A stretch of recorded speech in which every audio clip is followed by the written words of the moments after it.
Hey guys, welcome back to Just Cook with Dustin. Today I'm doing things a little bit different. I'm going to be sharing with you a recipe that I created because I went out mushroom hunting this spring and was able to find several black morels. Black morels only grow in areas after a forest fire or burnbacks, and we were able to go out twice this spring with my family, the boys and my wife, and look for these, and we found about a pound, which was awesome because when there are mushroom hunters that sell them commercially, these things sell for like $80 a pound. So to find a pound and have those to play around with, making a few different recipes. This recipe is a white wine, garlic, black morel, mac and cheese, which was fabulous. I hope you guys will stick around and watch that recipe video.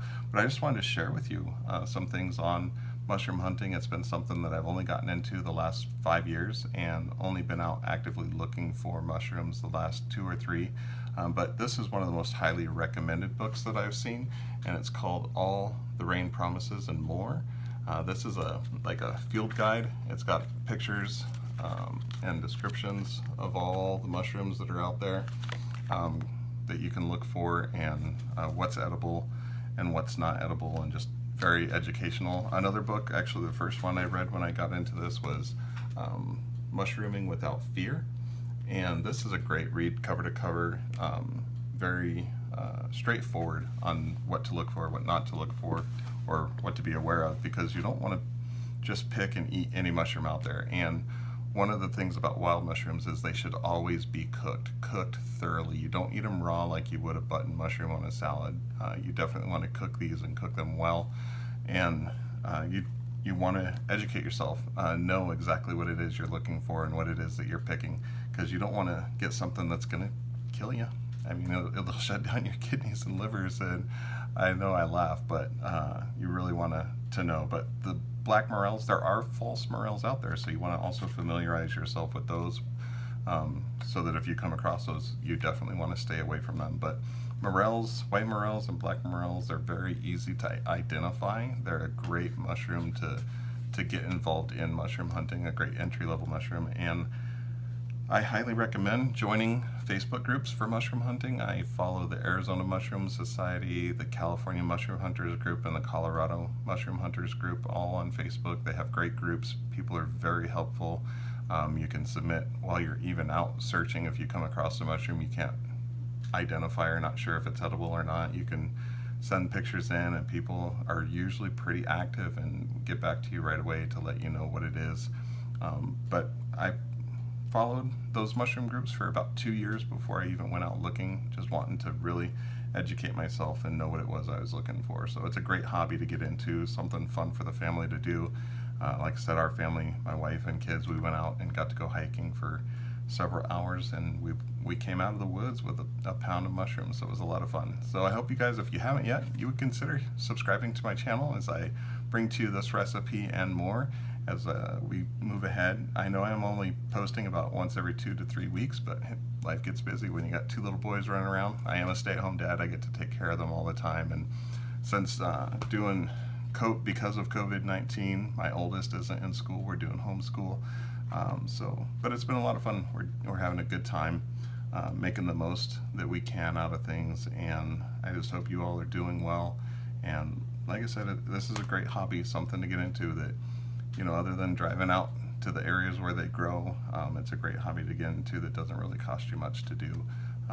So I hope you guys will enjoy this recipe video as I show you how I make a black or fire morel mushrooms with white wine and garlic. Take care.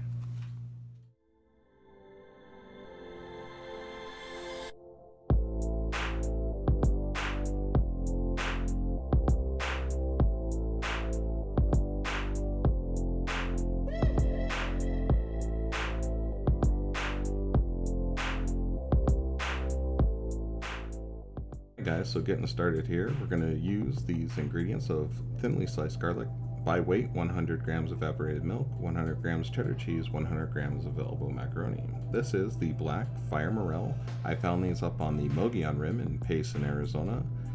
And the texture here is just very interesting, the dark down to the gray or brown there. I've got 2 different shaped ones here to show you, and I'm going to cut these in 2 different ways. I'm going to cut one horizontally and one into rings. These are completely hollow on the inside, so I just want you to be able to see the texture of these and the color that is there on the inside. They've got a great meaty flavor. They take on the flavor of the garlic and the white wine really well, but they've got a good meaty texture and a meaty flavor.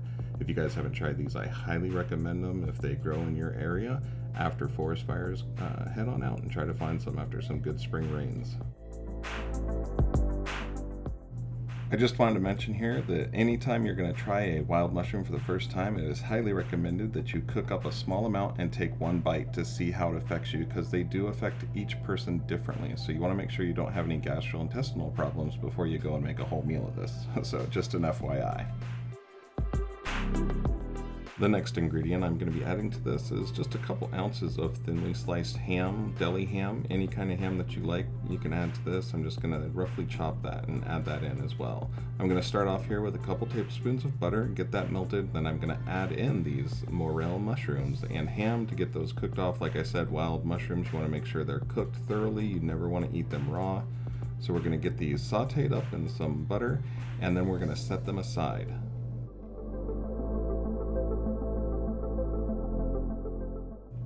Now I've seasoned this with some freshly ground black pepper, but not salt. There's enough salt in the butter and the ham, I feel, so I didn't add any salt to this, just the cracked black pepper. I'm going to take these mushrooms and ham, set them aside, and then put about another tablespoon or half tablespoon of butter in the pan to saute the thinly sliced garlic.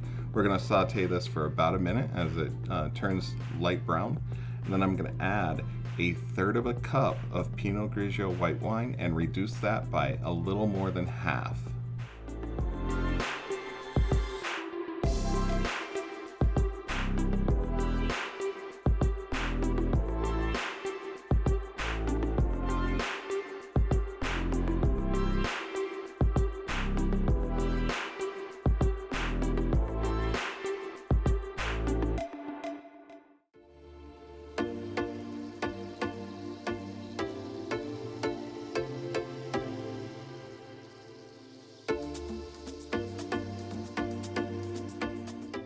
So after we've reduced the wine, we're going to add 100 grams by weight of evaporated milk along with 100 grams of shredded cheddar cheese. I also ended up adding a slice of Kraft cheese to this, as well as a little bit more of evaporated milk. I like my mac and cheese to be a little bit on the runnier side, so on the fly I called an audible here and just added an extra slice of cheese just for that extra creaminess. And I didn't get it on camera, but I added a little bit more evaporated milk to this to get it to that smoother, a little bit runnier consistency that I like. So I had 100 grams of macaroni, elbow macaroni, and that was 100 grams by weight dry. After that's been cooked, I've added this into the cheese sauce, and then I'm going to add in the ham and mushrooms. I'm reserving a little bit to put on top for a garnish, but you can go ahead and add it all in at one time right here. And this is it. We're going to combine this together, stir it all up, and then we're going to plate it up. I've got a nice ceramic bowl here that I'm going to put this in. This recipe, guys, came together so well. The creaminess of the cheese sauce, the saltiness of the ham, the meatiness of the mushrooms, the sweetness of the wine and the garlic. It was just such a well-balanced mac and cheese. I hope you guys have enjoyed this video, that you will give this recipe a try. And if you haven't yet, please consider subscribing to my channel. I'd greatly appreciate it, and share these videos with your friends. So get in your kitchen and just cook. Until next time, take care.